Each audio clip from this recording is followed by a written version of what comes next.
الله الرحمن الرحيم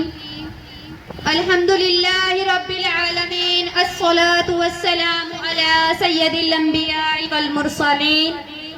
أما بعد فأعوذ بالله من الشيطان الرجيم بسم الله الرحمن الرحيم اس مٹی سے وفا تم بھی کرو ہم بھی کریں، اس مٹی سے وفا تم بھی کرو ہم بھی کریں، اس کا جو حق ہے ادا تم بھی کرو ہم بھی کریں۔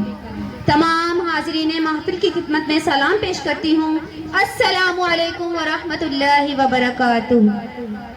جناب صدر، آج مجھے جس موضوع پر لب کشائی کا موقع ملا ہے اس کا عنوان ہے کہ ذرے ہیں آفتاب کو حیران کیے ہوئے۔ جناب والا، میں پاکستان، وہ پاکستان کے جو اپنی تکمیل سے پہلے پیروں میں غلامی کی زنجیریں، ہاتھوں میں مظلومیت کی ہتکڑیاں اور گردن میں رسلے ظلم و جبر و تشدد زیادتی پہنے ہندوستان کی گلیوں میں پڑا تھا۔ یہ بات ہے 19 دہائی کی کہ پاکستان ابھی مورز وجود میں آیا نہ تھا، ابھی مسلمانوں کو آزادی ملی نہ تھی کہ ہر جانب ظلم و جبر و زیادتی کا سما، تو کہیں بچے اٹھائے ہوئے جنازے وہاں، یہ مسلمان ہے اسے قتل کر دو یہ رواج عام تھا، ڈر ڈر کے جینا ہی تو نظام تھا۔ جناب والا، آزادی کے لیے آواز اٹھانے والوں کی لاشوں کو جلایا گیا، کئی ماں کی گودیں اجاڑی گئی، کئی بچوں کو یتیم کیا گیا، ارے کئی ضعیف بوڑھوں نے اپنے کمزور کاندھوں پر اپنے جوان بیٹوں کی لاشیں اٹھائی۔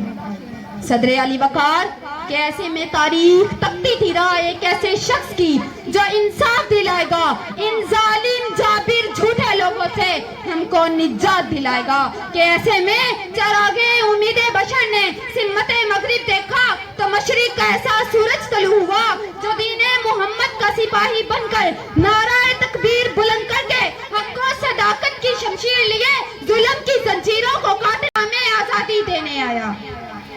جناب والا، پھر دنیا نے دیکھا کہ جہد مسلسل کی داستان نگار وطن کی سلامتی کا عنوان بن گئی اور دنیا میں ایک نئی اسلامی سلطنت پاکستان بن گئی، کہ اقبال بھی پکار اٹھے کہ اب اقبال کے خواب کو پورا کیے ہوئے،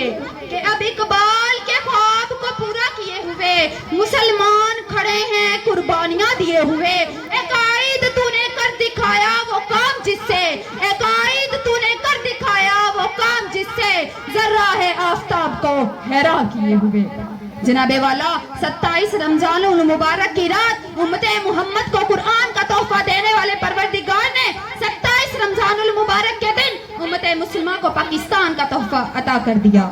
جناب والا، میری آنکھوں کے سامنے فیروز خان ہیں جو کارگل کی جنگ میں دشمن کو مات دیتے ہیں اور تمغہ جرت حاصل کر کے آفتاب کو حیران کر دیتے ہیں۔ پھر میری آنکھوں کے سامنے بہادر نوجوان ٹیپو سلطان ہیں جو دشمنوں کو مات دیتے ہیں، انگریزوں کو دھول چٹاتے ہیں اور شہر مسور ہونے کا لقب پا کر آفتاب کو حیران کر دیتے ہیں۔ میری آنکھوں کے سامنے کمسن فاطمہ بنت عبداللہ ہے جو زخمیوں کو پانی پلانے کے لیے آگے بڑھی تو شہادت کا رتبہ پا کر آفتاب کو حیران کر دیا۔ جناب والا، میری آنکھوں کے سامنے سید مقبول حسین ہیں جن کی زبان کاٹ دی جاتی ہے، ان کے ناخن چیر دیے جاتے ہیں اور انہیں پاکستان مرد آباد کہنے پر مجبور کیا جاتا ہے۔ وہ اپنی کٹی زبان کے بہتے لہو سے دیواریں زندان پر لکھتے ہیں پاکستان زندہ باد اور آفتاب کو حیران کر دیتے ہیں۔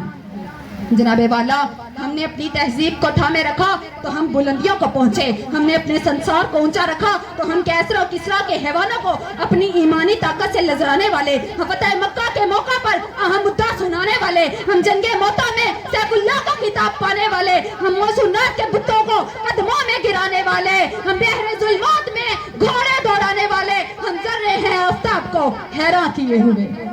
جناب والا، میری آنکھوں کے سامنے عبدالستار عیدی ہیں جو دنیا کی نمبر 1 ایمبولینس سروس بنا کر آفتاب کو حیران کر دیتے ہیں۔ پھر میری آنکھوں کے سامنے محمد علی ستپارہ ہیں جو 8000 سے زائد کی بلندی پر جا کر سبز ہلالی پرچم لہرا کر آفتاب کو حیران کر دیتے ہیں۔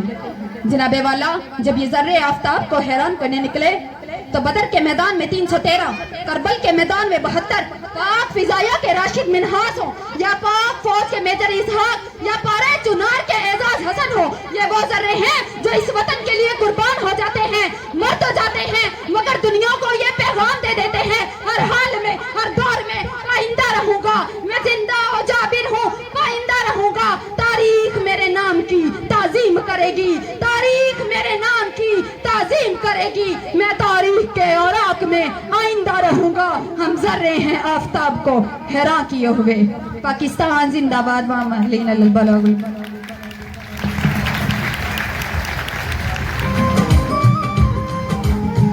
ماشاءاللہ مس طیبہ جو کہ نہایت ہی خوبصورت انداز میں لب کشی کر رہی تھیں، تو بلا تعطل اپنے پروگرام کے سلسلے کو آگے جاری رکھتے ہوئے میں اسٹیج پہ آنے کی دعوت دوں گا۔